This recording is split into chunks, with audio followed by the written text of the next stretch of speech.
መጥቶ ስለዛ ገበሬ ማጠያየቅ ጀመረ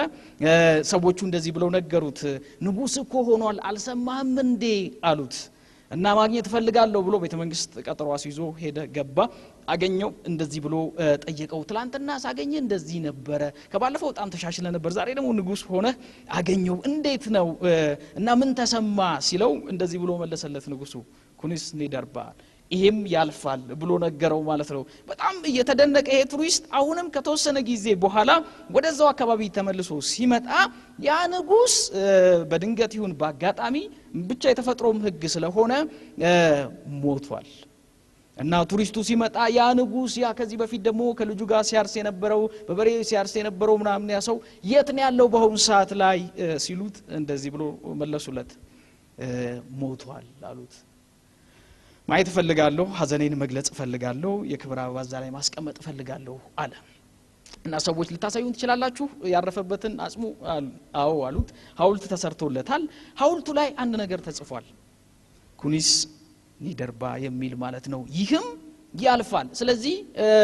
አሁን ያሉት ነገሮች በሙሉ በኔ አስተሳሰብ ሰው ቤተ መንግስትም ቢሆን በደህንነት ቀንበር ውስጥም ቢያልፍ በሆነም ነገር ላይ ቢሆን ሁሉም ነገር ግን ለማለፍ ህግ የተሸጡ ናቸው ብዬ ነው ማስበው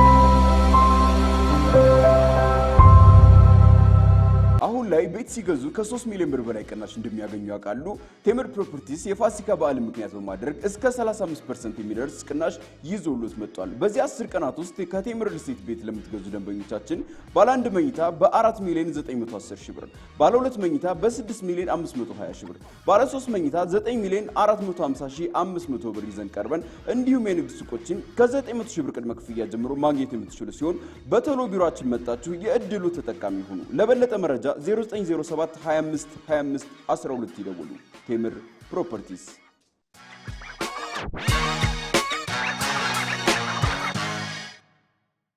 ሚለውን ነው ማሰብ በዚህ ምሽት ሞደው ማለት ነው አጥሩን ማፍረስ አለብን ምንም ጥርጥር የለውም አጥሩን ለማፍረስ ሌላ አጥር መገንባት የለብንም ምንም ጥርጥር የለውም ጥላቻ በጥራቻ አይፈርስም ምንም ጥርጥር የለውም ስለዚህ የተሻለው አፍራሽ ምንድነው በምን የማዕቀፈ አእምሮ ውስጥ ወይም ቅጽራ አእምሮ ውስጥ መሆን መቻል አለብን ወይም አስተሳሰባችን የልቡና ውቅራችን በምን መቃኘት አለበት የሚለው ላይ ነው ፎከስ ማድረግ የምፈልገው በዛሬ ምሽት ማለት ነውና ያነበብኩትን አንድ ታሪክ ነው የሚያስታውሰኝ ማለት ነው ይህን ታሪክ ኦሮምኛ ታይትል አለው ኩኒስ ኒደርባ ይላል በኦሮምኛ በአማርኛ ይህም ያልፋል የሚል ሐሳብ ነው አንድ ቱሪስት ነበርና ከለታት ባንድ ቀን ጉዞ ያደርጋል የቱሪስት ስራሱ ስለሆነ ጉዞ በሚያደርግበት ቦታ ላይ ያጋጠመው ያልጠበቀው ነገር ነው እና ይህ ያልጠበቀው ነገር ምንድነው ተብሎ ከተጠየቀ አንድ ገበሬ ነበረ ያ ገበሬ በጣም ድሃ ስለሆነ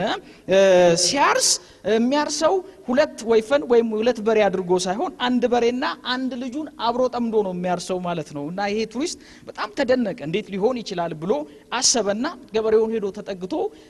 እንዴት ነው ሌላ የለህም ወይ በሬ ምናም ሲለው ሌላ በሬማ ቢኖረኝ እኮ እንዴት እንደዚህ አደርግ ነበር ይሏል አሃ ታዲያ ምን ልርዳ ሲለው ገበሬው እንዲህ ብሎ መለሰ ይህም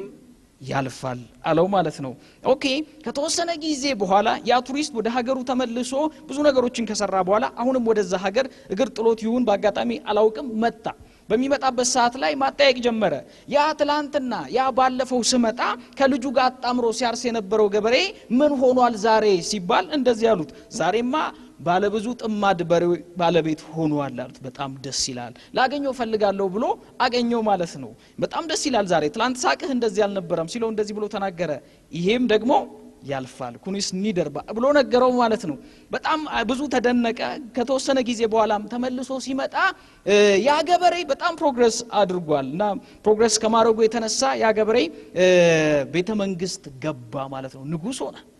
እና ይህ ቱሪስት በጣም ዝናውን አልሰማም ግን አሁንም ወደዛ አካባቢ በተደጋጋሚ የሚያመጣው ነገር ስለነበረ በኔ ግምት ማለት ነው መጥቶ ስለዛ ገበሬ ማጠያየቅ ጀመረ ሰዎቹ እንደዚህ ብለው ነገሩት ንጉስ እኮ ሆኗል አልሰማህም እንዴ አሉት እና ማግኘት ፈልጋለሁ ብሎ ቤተ መንግስት ቀጠሮ አስይዞ ሄደ ገባ አገኘው እንደዚህ ብሎ ጠየቀው ትላንትና ሳገኘ እንደዚህ ነበር ከባለፈው በጣም ተሻሽለ ነበር ዛሬ ደግሞ ንጉስ ሆነ አገኘው እንዴት ነው እና ምን ተሰማ ሲለው እንደዚህ ብሎ መለሰለት ንጉሱ ኩኒስ ኒደርባ ይሄም ያልፋል ብሎ ነገረው ማለት ነው። በጣም እየተደነቀ ይሄ ቱሪስት አሁንም ከተወሰነ ጊዜ በኋላ ወደዛው አካባቢ ተመልሶ ሲመጣ ያ ንጉስ በድንገት ይሁን በአጋጣሚ ብቻ የተፈጥሮም ህግ ስለሆነ ሞቷል። እና ቱሪስቱ ሲመጣ ያ ንጉስ ያ ከዚህ በፊት ደግሞ ከልጁ ጋር ሲያርስ የነበረው በበሬ ሲያርስ የነበረው ምናምን ያ ሰው የት ነው ያለው በአሁን ሰዓት ላይ ሲሉት እንደዚህ ብሎ መለሱለት፣ ሞቷል አሉት። ማየት ፈልጋለሁ፣ ሐዘኔን መግለጽ ፈልጋለሁ፣ የክብር አበባ እዛ ላይ ማስቀመጥ ፈልጋለሁ አለ። እና ሰዎች ልታሳዩን ትችላላችሁ ያረፈበትን አጽሙ? አዎ አሉት። ሐውልት ተሰርቶለታል። ሐውልቱ ላይ አንድ ነገር ተጽፏል፣ ኩኒስ ኒደርባ የሚል ማለት ነው። ይህም ያልፋል። ስለዚህ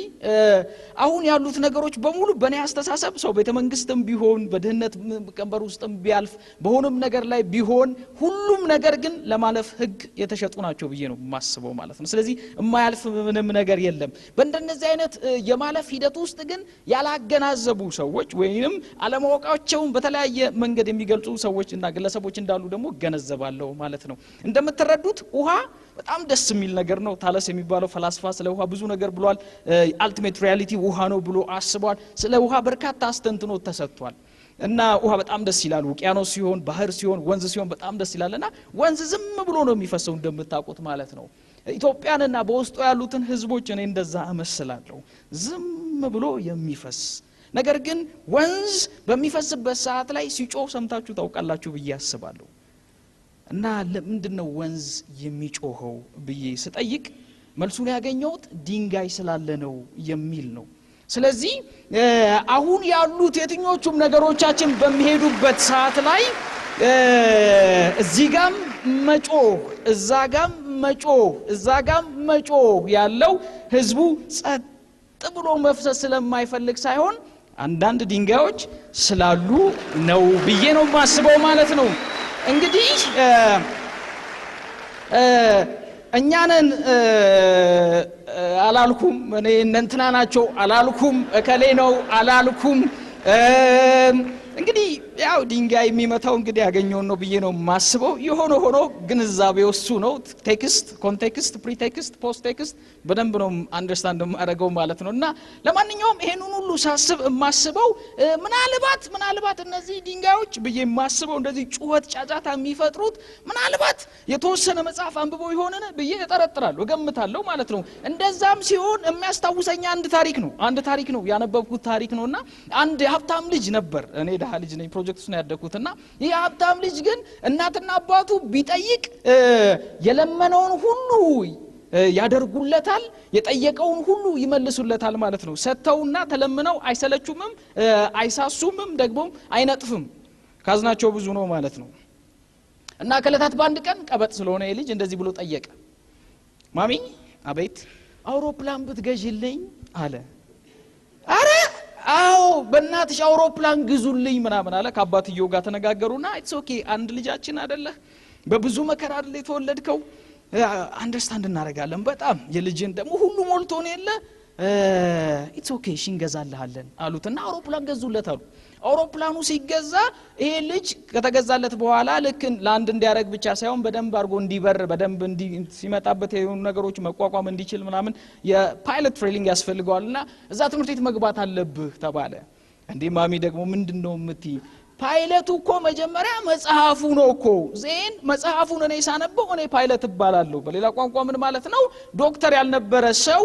ዶክተር ከመሆኑ በፊት መጽሐፎቹ ናቸው ዶክተሮች። ዜን መጽሐፎቹን ሲያነባቸው ከዛ እሱ ዶክተር ይሆናል። ከሱ በፊት ግን መጽሐፎቹ ናቸው አስቀድመው ዶክተር የሆኑት። ስለዚህ በሴም አናሎጂ ይጠቀምና ማሚ ግዴለሽም እኔ መጽሐፉን እያነበብኩኝ አውሮፕላኑን አስነስቼ ልሂድ አላት። ተው ግዴለሽም ችግር የለውም ማለት ኢትስ ኦኬ ምናምን አለችው። ከዛ የመጀመሪያው መጽሐፍ አስነሳ። ያው እያንዳንዳችሁ የምትገዟቸው ነገሮች ስትገዙ አብሮ የሚሰጥ ማኑዋል የሚባል ነገር አለ እና አውሮፕላኑ ሲገዛ ማኑዋል አብሮ ተሰጥቶታል። ቦይንግ ይሁን የትኛው እርግጠኛ አይደለም፣ እሱን አጠይቁኝ። ብቻ ለማንኛውም የመጀመሪያው ቡክ 1 ያነበበ በቃ ኦፕሬት እያደረገ ምናምን 7000 ምናምን ሜትር እንትን ከሮጠ በኋላ አውሮፕላኑ ይነሳል ይሏል። እሺ አለ። መንደርደሪያው ቦታ ላይ ሄደ፣ አንደረደረው ሄደ። ከፍታ ሲጨምር የሆነ ምናምን በጣም ደስ አለው ሄደ ምናምን ከተወሰነ 26000 ጫማ ምናምን ከወጣ በኋላ በጣም የተረጋጋ መስሎ አየሩ በጣም ደስ ይላል ከዛ ፍጥነት ለመጨመር አቅጣጫዎቹን በደንብ ባወቀና ልክ ማሳረፍ ፈለገ ማለት ነው ማሳረፍ ሲፈልግ የመጽሐፉ የመጨረሻ ፔጅ ላይ ደርሷል እና እንደዚህ ይላል ማሳረፍ ከፈለክ ፓርት 2 አንብብ ይላል እና አየሩ ሰውየውም ባየር ላይ ጋዩ አንዳንዴ እንደዛ ሆኖ ይሆንን በያስባለሁ ሌሎችን መሆን ፈልገን ሌሎችን ሲያደርጉ አይተን ሌሎቹ ሲመሩ አይተን ሌሎቹ ነገር ሲከውኑ አይተን ሌሎቹ ሰው ነገር ሲቀምሩ አይተን ህዝብና አደባባይ በቦላበት ሰዓት ላይ የሚናገሩት ግን ብዙ ጭብጫቦ ያገኙ ብዙ አንቱታን ያገኙ ሰዎችን ኮርጀን ነገር ግን ስብዕናው ሳይኖረን የምናደርጋቸው ነገሮች ምናልባት ፓርቱን እንድናነብ ሳይጋብዝና አይቀርም በያስባለሁና ባካችሁ ፓርቱን ላይ ያላችሁ ፓርቱን አንብቡ ለማለት ያክል ነው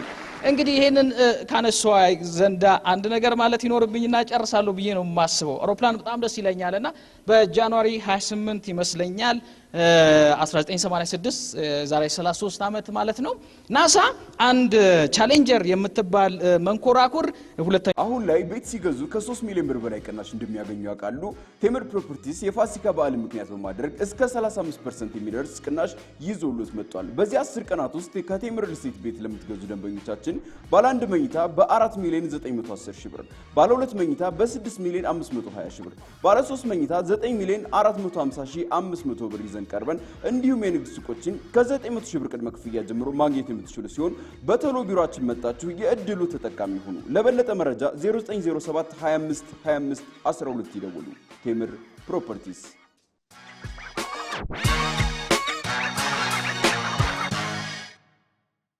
ዮንኮር ቢቀጥሎ ወደ አንጥቆ ነበር ወደ ሰማይ ማለት ነው ዜን ወደ ህዋ በሚያመጥቅበት ሰዓት ላይ እቺ መንኮራኩር በጣም ብዙ ቢሊዮን ዶላር ኢንቨስት የተደረገባት ናት እና በውስጧ 7 ሰዎችን ይዛለች ሁለቱ ሴቶች ናቸው አምስቱ በናሳ ውስጥ የሚሰሩ ናቸው በዋነኝነት ማለት ነውና በጣም ደስ ይላል ብዙ ነገር ሄደው ህዋውን በደንብ ለማየት ለመመርመር እዛው ውስጥ ያሉትና በርካታ ነገር ተደርጎለታል ይህ መንኮራኩር ብዙ ፓርት አለው እንደምታውቁ ትልቅ ነው ብዙ ፓርት አለው ግን አጠገቡ የሆነች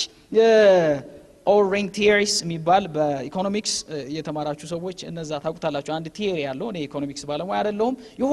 የሆነች ቀለበት አለች that's why እነሱ ኦሪንግ የሚል ነገር የሰጡት ማለት ነውና ቀለበቷ ከዚህ ትልቁ መንኮራኩር ፓርት ጋር አለች ማለት ነው ዜን በተተኮሰ በ73ኛው ሰከንድ አየር ላይ ፈነዳ ማለት ነው ዋው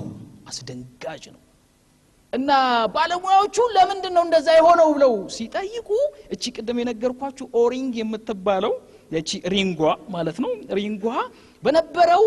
ቴምፕሬቸር ምክንያት በጣም ቀዝቃዛ ስለነበረ ያንን ቅዝቃዜ መቋቋም ስላልቻለች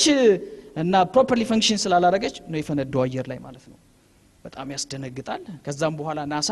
ከ2 አመታት በኋላ ነው ወደ ጠፈርተኞችን መላክ የጀመረው በጣም አስደንጋጭ ስለሆነ ማለት ነው ስለዚህ እኔ እንደዚህ ብዬ አስባለሁ ፖለቲከኞቻችንና ፖለቲካ እና ሀገራችን እንደ ትልቋ መንኮራኩር በወስዳት መንኮራኩሯ ትልቁ ፓርት ላይ ያሉ ትንንሽ በቴምፕሬቸር የሚለዋወጡ አካላት ይኖራሉ ብዬ ነው ማስበው ማለት ነውና